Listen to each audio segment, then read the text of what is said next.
आदाब, जय हिंद दोस्तों। आज हम बात करने वाले हैं देश विदेश की बड़ी खबरों में। बता दें कि लोकसभा में पीएम मोदी की स्पीच टली। शाम 5 बजे भाषण से पहले विपक्षी महिला सांसदों ने प्रधानमंत्री की खाली कुर्सी घेरी। सदन का कल तक कर दिया गया स्थगित। विपक्षी सांसदों के लगातार हंगामे के चलते बुधवार को लोकसभा की कार्यवाही 4 बार रोक दी गई है। शाम 5 बजे प्रधानमंत्री धन्यवाद प्रस्ताव पर जवाब देने वाले थे, लेकिन विपक्ष की महिला सांसदों के हंगामे के चलते स्पीकर संध्या राय ने कार्यवाही कल तक के लिए रोक दी है। इससे पीएम नरेंद्र मोदी को संबोधन भी टल गया है। शाम 5 बजे जब सदन की कार्यवाही शुरू हुई, तब विपक्ष की महिला सांसदों ने सत्ताधारी नेताओं की कुर्सियां घेर ली। इनमें पीएम मोदी की कुर्सी भी थी। महिला सांसदों के हाथ में बड़े बैनर थे जिन पर लिखा था, जो सही है वो करो। ये सांसद मंगलवार को हंगामे के बाद 8 विपक्षी सांसदों के निलंबन का विरोध कर रही थी। हंगामे के चलते स्पीकर ने कार्यवाही रोक दी। कुछ मंत्रियों ने विपक्षी सांसदों से जाने को कहा। इसके बाद उन्होंने घेराव बंद किया। राहुल गांधी ने नरवणे की किताब दिखाई, बोले पीएम को दूंगा। बता दें कि आर्मी चीफ एमएम नरवणे की जिस किताब को लेकर संसद में 2 दिन से हंगामा हो रहा है, राहुल गांधी बुधवार को वही किताब लेकर संसद पहुंचे।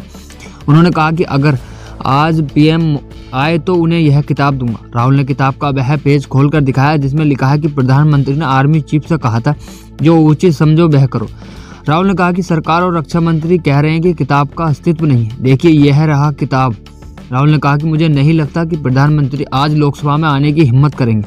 अगर प्रधानमंत्री आते हैं तो मैं खुद जाकर उन्हें यह किताब सौंपूंगा, ताकि वे इसे पढ़ सकें और देश को इसके बारे में पता चल सके। लोकसभा में 2 दिन से पूर्व आर्मी चीफ एमएम नरवणे की अनपब्लिश बुक पर हंगामा हो रहा है। इसके चलते कई बार सदन स्थगित हो चुका है। राहुल इस किताब के अंश लोकसभा में पढ़ना चाहते हैं।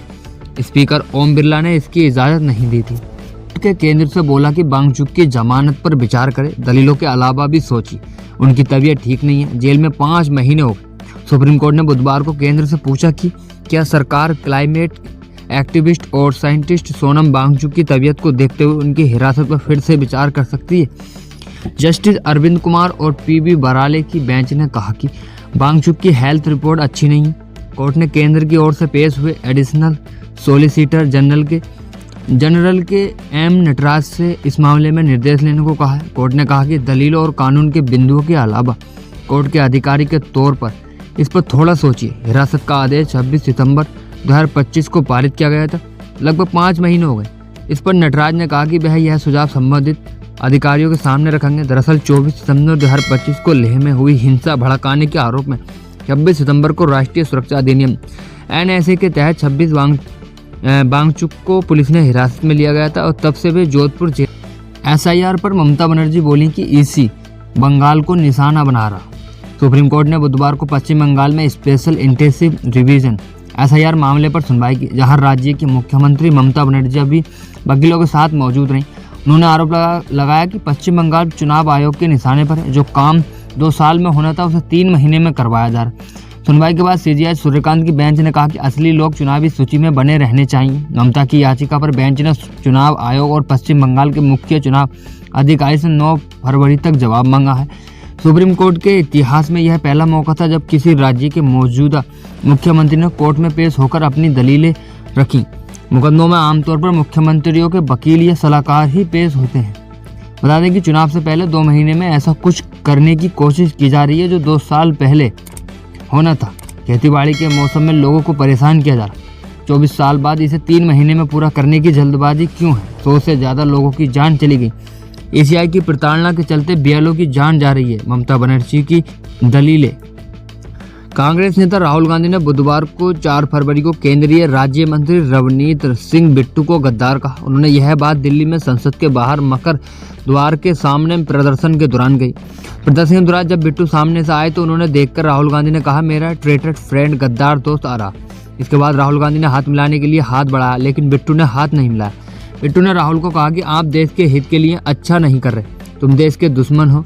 इसके बाद दोनों नेताओं के बीच तीखी नोकझोंक हुई। इस दौरान राहुल गांधी ने कहा कि चिंता मत करो मेरे गद्दार दोस्त, तुम वापस आओगे। इस दौरान वह लुधियाना से सांसद अमरिंदर सिंह राजा, बड़ी गुरदासपुर से सांसद सुखजिंदर राधा और अमृतसर से सांसद गुरजीत औजाला भी मौजूद थे। बिट्टू ने आरोप लगाया कि उनके साथ मारपीट करने की भी कोशिश की गई। धुरंधर 2 के टीजर में पुराने सीन कोई डायलॉग नहीं है, लेकिन रहमान डकैत के बाद अगला विलेन कौन होगा। 2025 की ब्लॉकबस्टर फिल्म धुरंधर के दूसरे पार्ट का 1 मिनट 13 सेकंड का टीजर रिलीज हुआ। बिना डायलॉग के भी रणवीर सिंह का किरदार हमजा मजारी पहले से ज़्यादा खूंखार दिख रहा। इंटेंस म्यूजिक, गोलियों की आवाज़ और भरपूर वॉयलेंस वाला टीजर जब खत्म होता है तो रणवीर की तस्वीर के साथ बैकग्राउंड से आवाज़ आती है, ये नया हिंदुस्तान है, ये अंदर घुसेगा भी और मारेगा भी। सोशल मीडिया पर टीजर को लेकर क्या सवाल उठ रहे हैं, रहमान के बाद अगला विलेन कौन होगा और दूसरे पार्ट की कहानी में क्या खास है, आइए जानते हैं इसमें। बता दें कि पहला सवाल ये था कि लोग धुरंधर 2 के टीजर को लेकर क्या सवाल कर रहे हैं। 3 फरवरी की रिलीज हुए धुरंधर के नए पार्ट के टीजर में फिल्म का नाम धुरंधर द रिवेंज बताया गया। ये 19 मार्च को रिलीज होगी। फैंस की सबसे बड़ी शिकायत यह है कि टीजर में दिखाए गए ज़्यादातर सीन्स पहले पार्ट के पोस्ट क्रेडिट सीन में दिखाए जा चुके हैं, इसमें नया कुछ भी नहीं। एक यूजर ने लिखा कि लोग 1 महीने से टीजर की चर्चा कर रहे थे, सभी ठगे गए। फिल्म मेकर्स ने पुराने सीन चिपकाकर नए टीजर के तौर पर पेश कर दिया है। धुरंधर 2 में सलमान खान की एंट्री की खबर निकली फर्जी।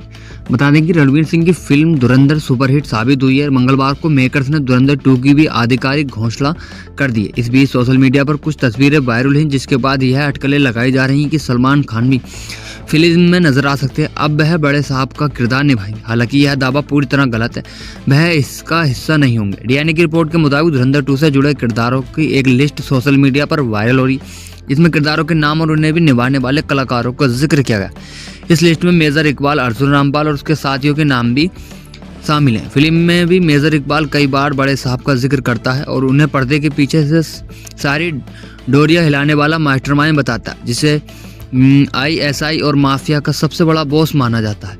इस बीच एक नेटिजन ने फिल्म के क्रेडिट से लिया गया एक स्क्रीनशॉट शेयर किया, जिसमें एक किरदार का नाम दाऊद इब्राहिम लिखा नजर आता है।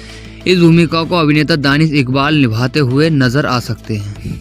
चीन की सेना में बीते 3 सालों में ऐसा बदलाव हुआ है कि देश के इतिहास में पहले कभी नहीं देखा है।